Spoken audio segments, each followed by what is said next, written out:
So part two of the floor update, I've decided to replace the floor.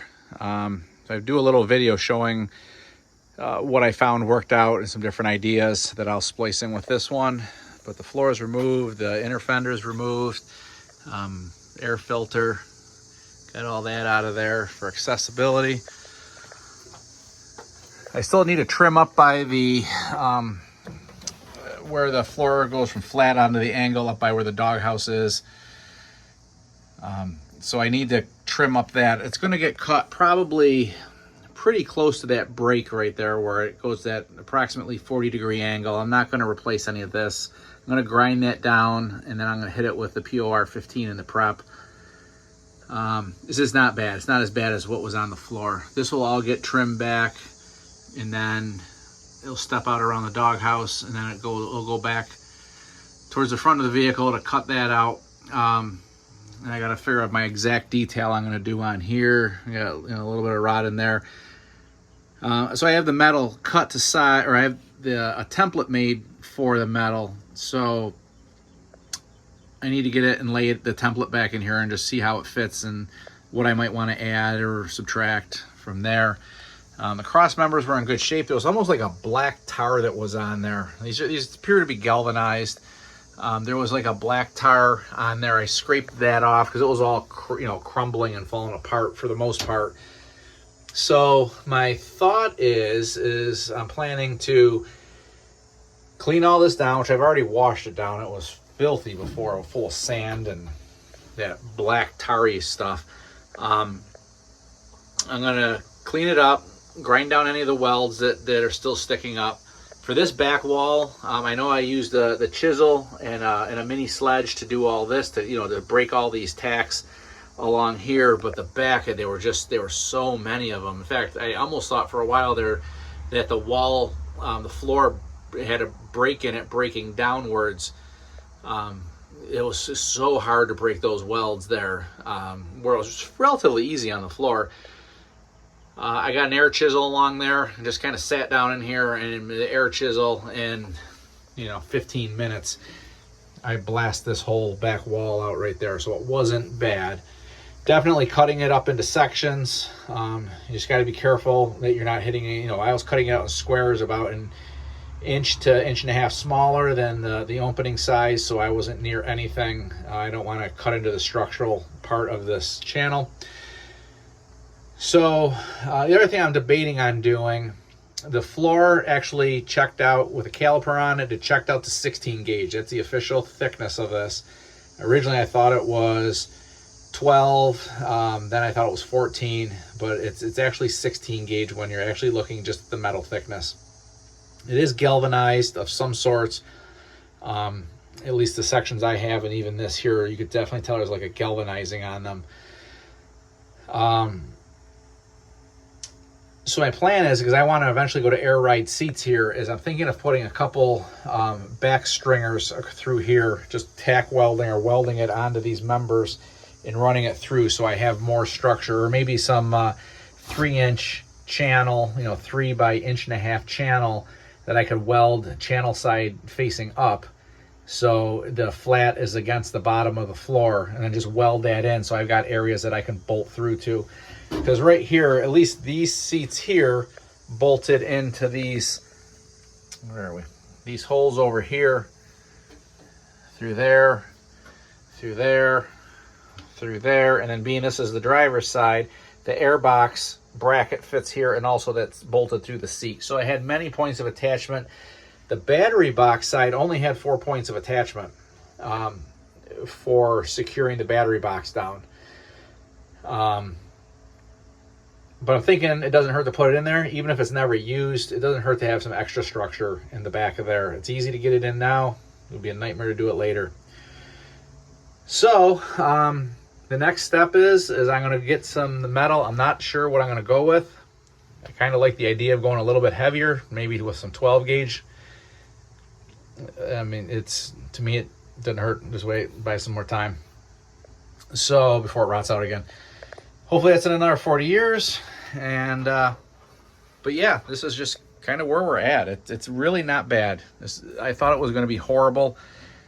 cutting it up with a saw, and I'll show a little clip of a section that I did, but cutting it up in those little segments, making it manageable pieces to work through here, but definitely taking the fenders off, make it ideal just to allow you to get it, because through right here, approximately here, there's 3/8 stud nuts that weld down in there. So those would have had to come out anyways, and you'd be beating them around the fender and possibly cutting into it.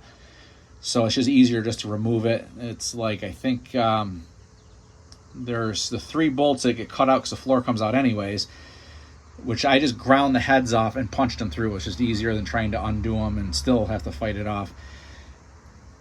So then there was one bracket that steadies the unit, the fender, and then there was 3 or 4 bolts that hold it into this outside fender here. But pretty straightforward, came off really easy. So I'm gonna hit all this with the POR 15 rust prep or metal prep, and hose that off, wash it off, and then I'm gonna POR 15 everything. Then my plan is with the floor is do the same thing. I'm going to lay the template in here, and I'm gonna mark out all these members where they are, so I can already have pre-drilled into the new sheet of metal holes to plug weld to the floor. So I figure I'll scribe all those out, I'll mark all the holes, drill all the plug welds, and then I'll POR 15 everything. I'll POR 15 and metal prep the back of the new floor. And then when I lay the floor in here and start fitting it up, I can grind a small spot for a good ground on here. And then I can just clean out where the plug welds are and just weld those in and weld it to the floor. So that's the plan, but I'll put a little section of me just taking one of the pieces up, kind of what I did. A DeWalt, I have a DeWalt metal cutting circular saw that worked perfect. It keeps the chips under control versus a regular circular saw. And then just using a grinder with some zip wheels. I went through maybe 5 zip wheels, just to kind of, do some trims where you'll get to spots where the saw can only get so close. So you'll come in with a zip wheel to finish it off. But it really wasn't bad. Really, it went pretty well. I mean, I started on it this morning, and I've been on and off it numerous times. It might have taken 4 hours to get the floor out of here. I thought this was going to be a nightmare. Seeing I was already this deep, sure, if I had to take everything apart, I wasn't planning on. But I wanted to move the batteries anyways. I want to repaint the cab. I'm going back to the camel green. So I figured I don't want to do a poor painting job. I want to change the seat, so I need to have that access. All the insulation's taken off. That was off by the previous person. I've been trying to find it on eBay. It's a fortune for each insulation panel that goes everywhere. So now I was thinking it's really no different than like the pipe insulation that the insulators use on jobs that I'm on and stuff like that. Just the 1 inch thick foam insulation, and I can just bond it to the walls, cut it, slit it, and bond it to the walls, and it will offer some level of noise reduction and insulating properties. And I can buy a roll of that or get a 6 foot by 6 foot cut of that, and a heck of a lot cheaper than just to kind of wrap all this and bond it into there. And then I can shoot the whole interior is back to the 383 green. So that everything's cut in neat and clean. Recaulk the back wall now. I took all that old crumbling caulk out of there, the sealant, so I can recaulk that. Clean a lot of this stuff up, and put the new seats in. And worst comes to worst, I got to relocate the batteries anyways, which I got to start that. I can put the original seat back in because I've got all the original hole markouts in here in the new floor, so I could put the original seat back in, button everything up, and throw the doghouse on it and take it for its inspection run. And then figure out what I'm doing for the final seats. Try to make a plate and reuse that. But yeah, I'll add the other part of the video in. There's gonna be stuff that I'm gonna duplicate that I said just now that'll be in that video as well. So I apologize for that. And here you go.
So far what I found works the best is just using a metal cutting saw.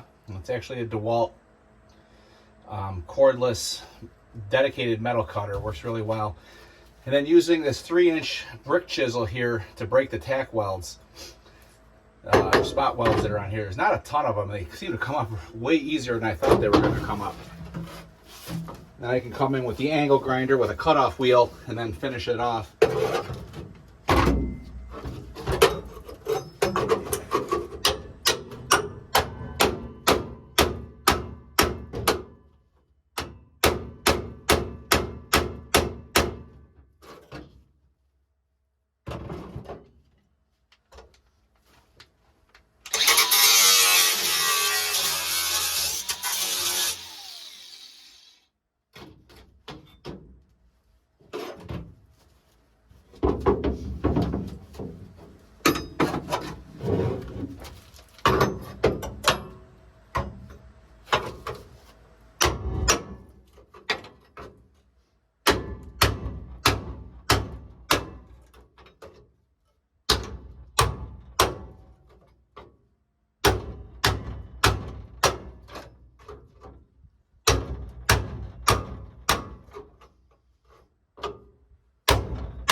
Fortunately, these members here are in great shape.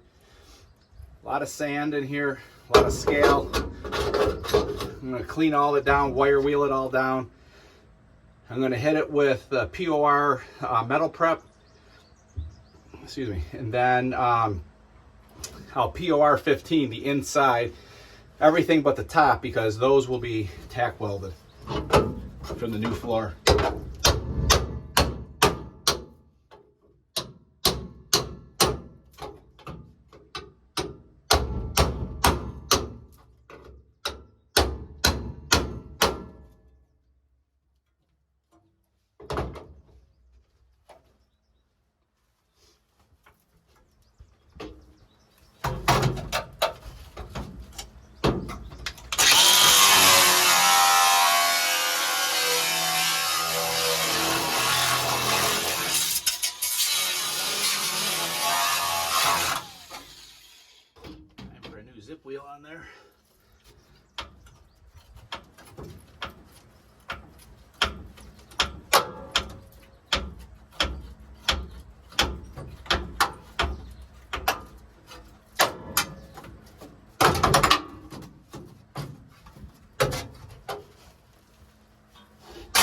tool wise, pretty much, you know, a 5-pound mini sledge, a 3-inch brick chisel, a cordless metal cutting circular saw. You could use a regular cordless saw or regular saw.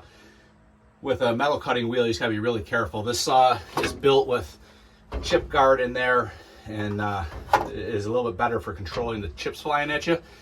And then just a grinder with some zip wheels in there. I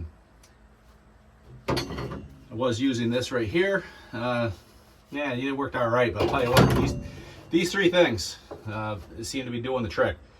Now I'll grind all these tacks down flush, clean them all up, and then I've got a floor layout that's going to go in here, which is the exact cut. It has everything on there.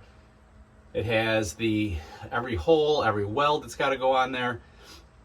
Now that I have that information, I'm debating on possibly making some additional floors, and then maybe putting them up for sale somewhere. If somebody save them all the work of figuring it out, just have a floor that's cut in place, and then you can just drop in place and be welded in with everything they have. I know it's not a real common thing that people need them, but it'll save them a lot of work.